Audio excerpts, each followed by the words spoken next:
Y cuando pasaron ya 33 minutos de las 21, estamos en el momento más esperado de este segundo programa de La Tertulia por Factoría. Le damos la bienvenida y le agradecemos que se haya tomado la molestia de venir hasta acá a Jorge Milton Capitanich. Jorge, buenas noches, muchas gracias. Muy buenas noches, un gran gusto estar aquí, Pablo, en Factoría, y la verdad es que un gran gusto de poder saludar a toda tu audiencia. Bueno, un placer que estés acá.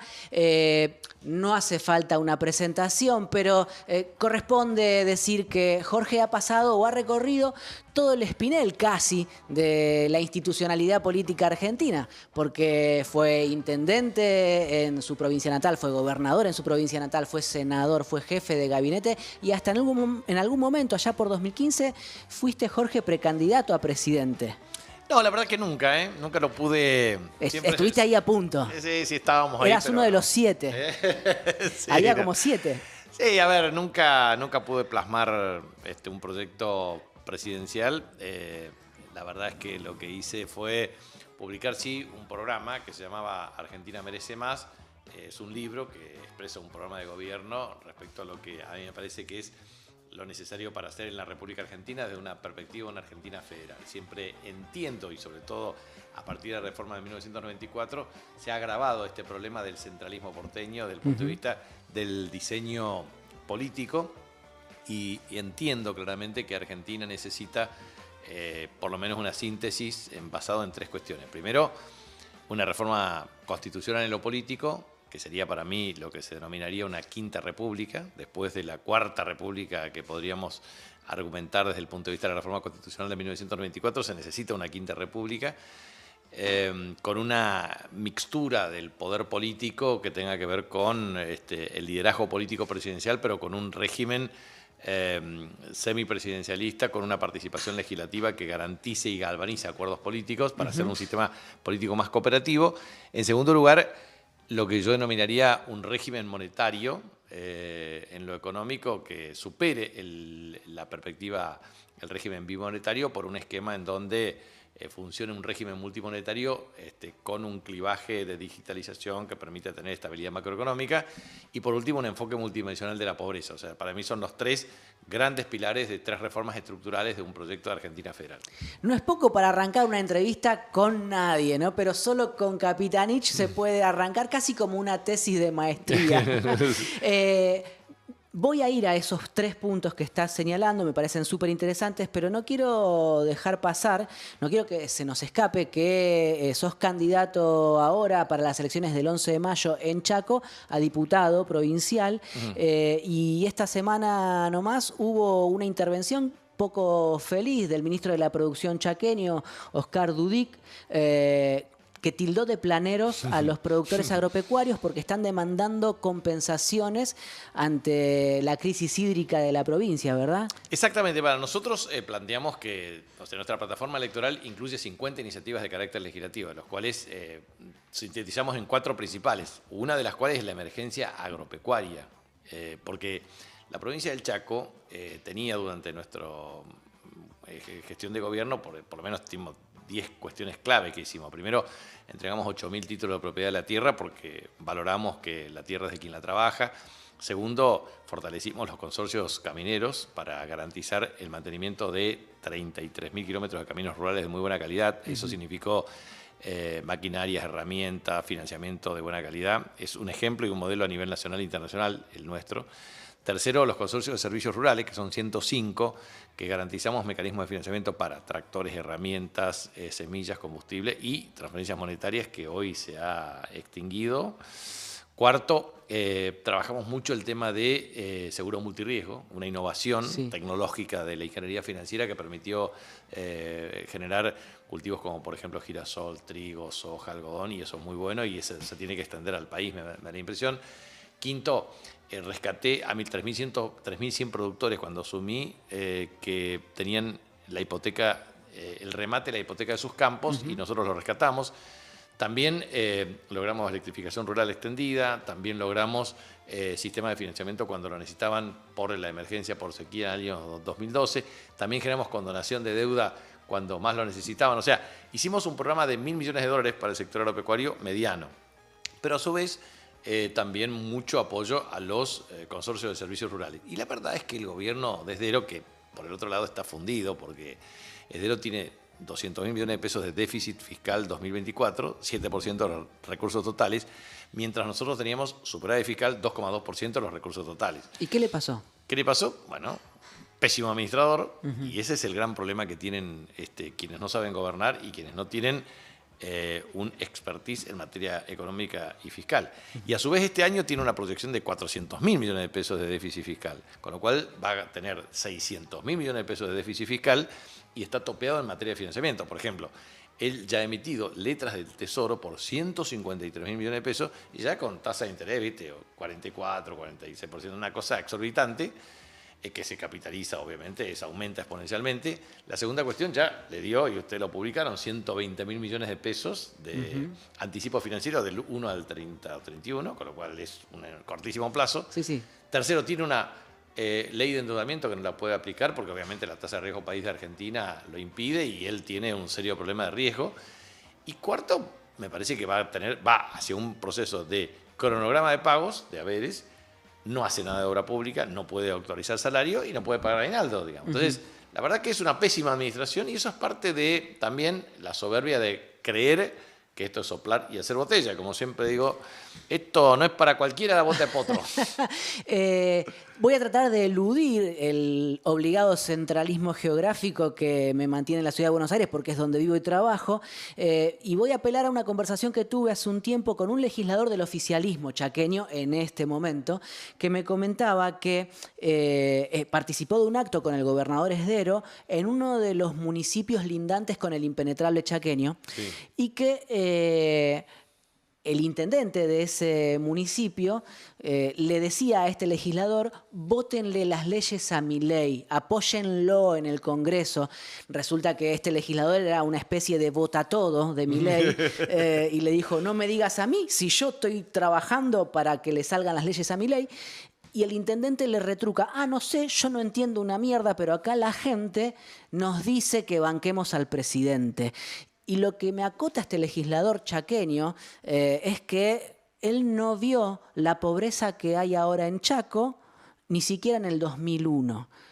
¿Vos coincidís con ese diagnóstico? ¿Y cómo se explica entonces que la gente y los dirigentes del oficialismo chaqueño estén pidiendo que se banque a Milei? Bueno, intuyo quién fue. No voy a decir quién fue, no me quemes. Seguro que vos intuís quién es. Intuyo quién fue. Pero no sé quién fue el intendente, pero la verdad es que yo he recorrido el impenetrable la semana pasada y te puedo asegurar que la situación es extremadamente complicada y nadie me pidió que lo apoyemos a Milei, sino muy por el contrario, digamos. O sea, esto tiene que ver con una política que ellos están haciendo. Primero, en materia de pensiones no contributivas, Chaco tiene cerca de 116.000 pensiones no contributivas con diferentes formatos en materia del ejercicio del derecho social. Recordemos, pensión de más de 70 años a la vejez, madre de 7 hijos y pensiones con las personas con discapacidad que alcanza a cubrir al 9,9% de la población efectivamente identificada como discapacitada en la provincia. Eso se hizo con un muy buen trabajo. Nosotros en la provincia del Chaco lideramos el tema del Congreso de Discapacidad a nivel internacional, hicimos el censo, hicimos un muy buen trabajo, pero la verdad es que lo que está planteando la actual gestión Milei Esdero es cercenar ese derecho, planteándose como una meta reducir el 15% de las pensiones. Eso es sacarle el plato de comida a la boca a la gente que más lo necesita, la verdad. Esta es la verdadera historia. Así que yo observo una dificultad muy grande. Mirá, estábamos en Nueva Pompeya, domingo a la mañana, del pasado domingo. Sí. 9 de la mañana, entonces esta persona que Pelusa, digamos, Pelusa Carretero que se llama. ¿Un dirigente o un militante? Una persona que es adherente a nosotros, pero básicamente es empresario, digamos, comerciante. Entonces me decía, mirá, me disminuyó los equipos de harina, o sea, eran 2, vendía por mes y ahora vendo 1, o sea, 50%, harina, principal producto comestible en el impenetrable. Con lo cual digo, hay un problema serio. Aparte, Chaco tiene un problema serio que está atravesado por el tema luz. Es decir, la gente tiene un problema de emergencia tarifaria y social Nosotros caracterizamos de las 50 iniciativas legislativas 4, emergencia tarifaria y social, porque la gente tiene que optar entre luz y comer. Segundo, emergencia agropecuaria, porque están fundidos los productores y necesitan financiamiento para producir. Tercero, emergencia alimentaria. Tienen un programa que se llama NIACHEC, que es en vocablo com gracias, pero en definitiva es un uso político a través de una medida asistemática que la verdad que no resuelve el problema alimentario, que tiene que tener control parlamentario, social, de buena calidad en el diseño. Y por último, emergencia más genérica, que es de seguridad sanitaria, educativa, que ineludiblemente hay que plantearlo. Entonces yo creo que eso es un problema serio.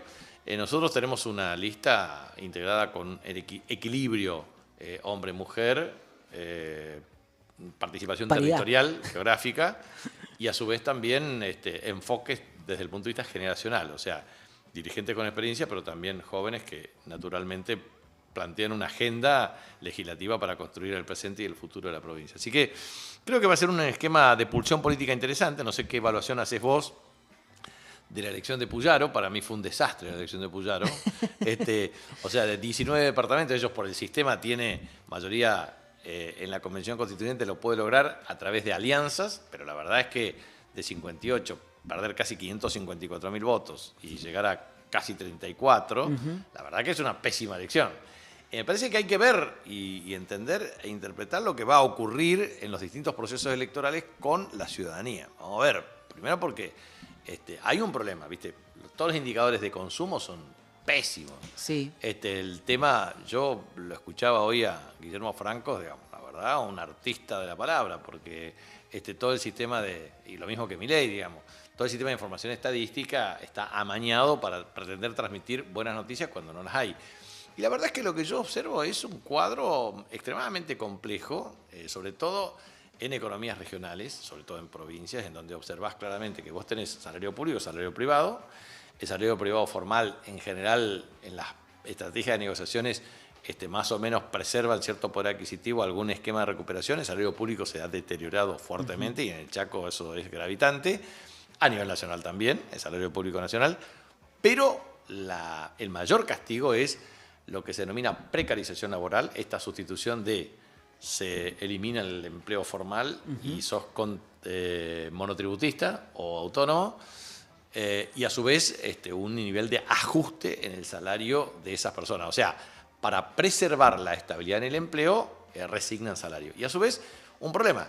Todos los comerciantes, todos te dicen, a mí, pero eso sinceramente, no hay uno que me haya dicho estoy mejor. O sea, incremento de costo, disminución de ventas. Es drástica la disminución de ventas, drástico el aumento de costo. O sea, pasaron de situación superavitaria a deficitaria. Ese cuadro que vos describís transversalmente por casi todas las provincias y también lo registrás en el salario a nivel nacional para el empleo público, para el sector privado, sin embargo, no sé si responde al hecho de que el gobierno nacional se apoyó en los votantes del interior del país en 2023, o sea, ganó por el voto del interior, mayormente Milei, y la pregunta tal vez de esta etapa es si esa percepción, esa subjetividad respecto de que le está yendo mal a casi todo el mundo, tiene una traducción política o si en realidad, pese a las condiciones objetivas o materiales de su vida, los votantes siguen escogiendo el modelo del que votaron en el 23. Bueno, lo que uno puede evaluar es lo siguiente. Primero, cada vez que nosotros perdimos elecciones a nivel nacional, lo hicimos en una estructuración del voto en torno al 37 al 40%. Por ejemplo, Luder Vittel, 1983, sí. 40%, Alfonsín, 52%. Cuando perdió Duhalde con De la Rúa, era 48, 37, 38, más o menos, 10 puntos. Sí. La elección de Scioli en primera vuelta con Macri, 37. Sí. La elección de Sergio, casi 37% también en primera vuelta. Entonces, claramente la tendencia en el voto nuestro cuando perdemos elecciones es del 37%. Cuando vos mirás un proyectado 1983-2024 en elecciones legislativas, efectivamente el mejor resultado electoral se produce el 3 de febrero del año 1985, el 3 de noviembre de 1985. Ajá. Alfonsín post-Plan Austral, junio 1985. Entonces, el 14 de junio, te acordarás, 1985, Plan Austral. Baja la inflación de 30 a 2% mensual. Obviamente, las expectativas de Alfonsín, después del acuerdo por el BIG, de acuerdo al Plan Austral, tiene una garantía del voto equivalente al 43,2%. Cuando vos mirás Cristina Alberto, 33%. Sí. Cuando vos mirás Kirchner, En Menem, 2009. Kirchner Menem en las distintas postulaciones, oscila entre 40 a 43%, o sea, menos que el de Alfonsín. Sí. Entonces, el mejor resultado legislativo en los últimos 41 años de democracia es el de Alfonsín, 1985, 43,20%. ¿Qué querés concluir? Lo que quiero concluir con esto es que no observo de ningún modo que la coalición Milei, Libertad Avanza, etcétera, pueda superar esa performance electoral. Puede oscilar, depende de las coaliciones, entre el 36 al 42%, ese es el esquema entre piso y techo, pero le doy un piso importante, 36%, ¿y por qué? Porque yo creo que la República Argentina ha transitado desde 1810 dos polos antagónicos. Sí. Saavedristas morenistas, unitarios federales, liberales conservadores, radicales peronistas, peronistas antiperonistas, peronistas no peronistas, y ahora yo describo esto como coaliciones opositoras dinámicas y flexibles. O sea, se agotó el antagonismo peronismo-antiperonismo como expresión de la totalidad. Sí. No entiendo que mileísmo, antimileísmo sea una expresión de la totalidad. Entiendo que el clivaje electoral va a estar dado por esta configuración de polos antagónicos que expresan dos vectores distintos. El vector socio-político-cultural de valores y tradición, este tema, mensaje libertario, Sí. ciertos valores, a veces lo que nosotros denominamos gorilismo militante, y vectores socioeconómicos. Entonces, dentro de los vectores socioeconómicos tenés una pulsión política y una coalición que puedes vertebrar desde jubilados, desocupados, trabajadores sindicalizados, trabajadores no sindicalizados, docentes, clase media, que pierde percepción y desarrollo. De verdad que ese es el contexto en que yo evalúo el escenario político para el año 2025. Y entiendo claramente que el 26 de octubre se va a expresar. O sea, Sí. ¿qué significa esto? Bueno, probablemente nuestro espacio, depende de la ingeniería política, pueda tener más votos que en el año 2021. Bien. O sea, del 33% puede tener más. Esto dependerá de la ingeniería política, de las capacidades de coalición, etcétera, etcétera. Pero ciertamente yo creo que van a ser dos polos antagónicos competitivos. Este bicoalicionismo al que te estás refiriendo, yo lo fecharía a partir del 2003, o con más claridad, 2007, cuando termina de conformarse el polo del macrismo. Exacto. Y se le van anexando radicales. Más y 2015 otras te diría. huestes. Sí, pero digamos, empezó a perfilarse o a configurarse. Me parece que es un hallazgo primero teórico de Di Tella, allá por 2002-2003, y algo que le cerraba políticamente como una lectura o interpretación de aquella etapa a Néstor Kirchner, fruto de que el bipartidismo estaba crujiendo. Sí. Cruje en 2001. Ahora, mi pregunta es, ¿no te parece que está crujiendo también esa forma de organizar el sistema político del bicoalicionismo? Sí. Por ahí no el antagonismo, pero me parece que el PRO se está disolviendo. Sí, sí, sí. No sé qué puede pasar con el radicalismo tampoco. Claro, porque hay un problema central que tiene que ver con los componentes que definen cuantitativa y cualitativamente las coaliciones. Esto es, primero, el componente de clivaje territorial. Segundo, el componente ideológico doctrinario. Y tercero, el componente de la dinámica y de la perspectiva de la realidad política. O sea, concretamente, a ver, ¿a qué representás y cómo expresás la realidad? Bien. ¿Cómo tenés el vector ideológico doctrinario de captación de valores, tradiciones, creencias?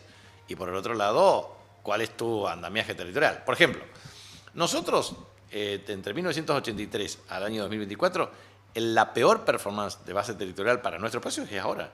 Perdimos mucho territorio. Sí. Perdimos mucho territorio. Sí. Segundo, el PRO claramente se quedó con la alcaidía, con la jefatura de gobierno de la ciudad. Es cierto que tiene algunas coaliciones, pero claramente no tiene un fortalecimiento de carácter identitario. Y la verdad que Libertad Avanza no tiene 13 intendentes y no tiene ningún gobernador. Y a su vez los legisladores en el Congreso son, te diría, dinámicos, por no decir escasamente representativos. Entonces, yo lo que creo es que para tener una configuración política, en términos de mileísmo, bueno, esto tiene que tener más duración y tiene que tener mejor perspectiva hacia adelante. Yo creo que el liberalismo libertario es una gran estafa, porque finalmente es una coalición política que representa un rasgo autoritario, un rasgo populista, un rasgo oligárquico y un rasgo plutocrático. O sea, no expresa otra cuestión. O sea, a ver, si vos fueses libertario, ¿qué harías? Bueno, libertad económica en serio. Libertad cambiaria, libertad financiera, libertad en los precios de los bienes, en los precios de los servicios. Y la verdad que estás controlando dos para hacer carry trade y bicicleta financiera, tasa de interés y tipo de cambio, y el resto, precio del alimento en las nubes, precio de medicamentos en las nubes, precio de tu prepa en las nubes, precio de servicios en las nubes. Entonces, yo creo que realmente hay unas transferencias de pobres a ricos, con lo cual está agudizando la pugna distributiva en la Argentina, porque este es el otro tema. La pugna distributiva en la Argentina tiene un componente estático y dinámico. Y se expresa con distintas particularidades en los procesos políticos. Entonces, lo que hoy se está configurando como una pugna distributiva de carácter regresivo, efectivamente va a tener su vector de validación próximamente. Entonces, lo más probable es que vos puedas tener un resultado. A ver, cualquier resultado para Milei es favorable en términos legislativos porque no tiene nada. La segunda cuestión es, él va a tener mayores problemas a partir del 26 de octubre que ahora. O sea, las expectativas políticas van a ser decrecientes. Esto es lo mismo que le pasa a Trump, ¿viste? Trump tiene un problema, digamos, ¿viste? Que está hinchando las guindas con la enmienda del artículo 22 y una potencial reelección. Eso es imposible materialmente. Ahora, el Deep State, o sea, el Estado profundo, ¿qué particularidad tiene? Y sus enemigos, adversarios en el país y en el mundo. Dice, escúchame, vos tenés 4 años, o sea, el poder de hoy es menor que el de mañana. Y el de poder de ayer es menor que el de hoy, ¿no es cierto? O sea, es mayor que el de hoy. Sí. ¿Por qué? Porque es una curva decreciente que se va corriendo con el tiempo. Entonces, ¿qué hacen tus adversarios cuando vos sabés que tu curva es decreciente? Te esperan. Bueno, porque el que tiene dinero tiene poder y tiene tiempo. Exacto. Entonces, ¿cuáles son las dos variables principalísimas que ya te lo describió desde Einstein a todos? Variable tiempo y espacio. Totalmente. El tiempo es superior al espacio. Entonces, es muy importante entender que esa dinámica, esto que siempre dice Francisco, ¿viste? Dice, la realidad es superior a la idea, el tiempo es superior al espacio. La cuestión que el todo es superior a las partes. Entonces, cuando vos entendés la dinámica, y siempre planteo esto, por esto es conceptual, cuando vos mirás la teoría del poder del Lux, dice unidimensional, bidimensional, tridimensional. La unidimensional es el alineamiento entre intereses, preferencias y conductas. En el tridimensional, que es lo que ocurre muchas veces, vos tenés preferencias, tenés capacidad de acción colectiva, o sea, conducta, pero no tenés interpretación de los intereses. O sea, en términos de subjetividad en los mismos. O sea, concretamente, hay gente que finalmente no se siente representada por los intereses que teóricamente creés vos que va a haber. O sea, el interés objetivo no es equivalente al interés subjetivo. Muy interesante. Además, me tenté con hacerte una observación respecto a la idea de que el tiempo es superior al espacio y me quedó la inquietud, la pregunta, pero no la vamos a responder acá. ¿Cómo se lleva esa idea con el apotegma del general Perón respecto de que la organización vence al tiempo? Pero te propongo jugar. Sí, dale. Vos elegiste 3 cartas que son los que nosotros llamamos cartas de apoyo, o podríamos decir base de sustentación, para hablar más en teoría política. Con esa base de sustentación, vos tenés que enfrentar una situación que vas a sacar sin ver. Voy a mezclar para que sea lo más ecuánime posible. Luego, a esa carta de situación vas a responder con una iniciativa que vas a sacar de este pilón. Primero saca la carta de situación, aquí. ¿Puedo sacar una? Sí, la que se te antoje. ¿Qué te tocó? A ver. La CGT no moviliza, Milei festeja, el kirchnerismo se queja. La CGT no moviliza, Milei festeja, el kirchnerismo se queja. Ahora vas a sacar una iniciativa que es ¿qué hace Capitanich frente a esa situación? A ver, acá. A ver qué le toca. Ciclo de charlas en unidades básicas y centros culturales. Es muy buena. Adivinaste. Es muy bueno. Parece arreglado, pero no es así. Espectacular. Ahora, Esto me parece que hay algo que no bueno, sé. es que uno piensa la política por ahí parecido al invitado, eso es otro tema, no tiene que ver con las cartas en sí. Ahora, como yo creo, como nosotros creemos que la política, además de racionalidad, tiene una dosis Azar. muy grande de azar, Muy. vas a tener que defender tus cartas de apoyo tirando los dados. Si vos sacás más puntos que yo en los dados, ganás. Si no, perdés. Pero antes, la productora me está diciendo hace rato que diga cuáles son las cartas de apoyo que eligió. Muy bien. ¿En qué se apoya Capitanich? ¿Con quién construye? O la pregunta por excelencia es ¿cómo se acumula poder? Sí, yo planteo 3 apoyos. Iglesia, porque soy un hombre de fe. Congreso, porque ahí es donde tiene que radicar el consenso político para las transformaciones. Y petroleras, porque una restricción clave de la Argentina es la energética. Por lo tanto, producir gas y petróleo te da autonomía económica o independencia económica. Muy bien, excelente. Para mí es irrebatible. Vamos a ver si para el azar lo es. Arroja sus dados. Bueno, vos Coqui sabés que no Capitanich. soy un afortunado en el azar, pero bueno. A ver, no veo qué sacó. 4 y 3. 7 puntos. Bueno, a ver. Vamos a ver cuánto saco yo. ¿Y tu carta de apoyo? No, juega solo él ahora. Porque es una sola mano. Hablamos mucho. No, 6 y 3. Saqué 9. Muy bien, ganaste. Debió haber ganado Capitanich, no porque era el invitado, sino porque eligió muy bien la base de apoyo. Pero vieron que en política a veces la suerte juega en contra. Así es. Jorge, muchas gracias por haber venido No, al contrario. a este segundo programa de La Tertulia. Si tuvieras que decir cómo se arregla el problema del peronismo en estas circunstancias, donde hay una interna muy fuerte por 2 figuras muy grandes, como lo son Cristina Kirchner y Axel Kicillof, no por equipararlas, pero sí por describir el volumen que tienen, sea por proyección, por trayectoria o por aspiraciones, ¿cómo se te ocurre que podría ser? Y lo pregunto aclarando que fuiste mediador en otras circunstancias para el peronismo. Por ejemplo, cuando Cristina y Alberto se peleaban entre sí o se distanciaban o dejaban de hablarse. ¿Cómo te parece que se arregla ahora? Con una herramienta que es indispensable para la política y que muchas veces, a través de la polarización y la perspectiva de irreductibilidad, la hemos deteriorado, que es el diálogo. Es la única herramienta para construir consenso y dirimir las controversias, las diferencias y también el conflicto.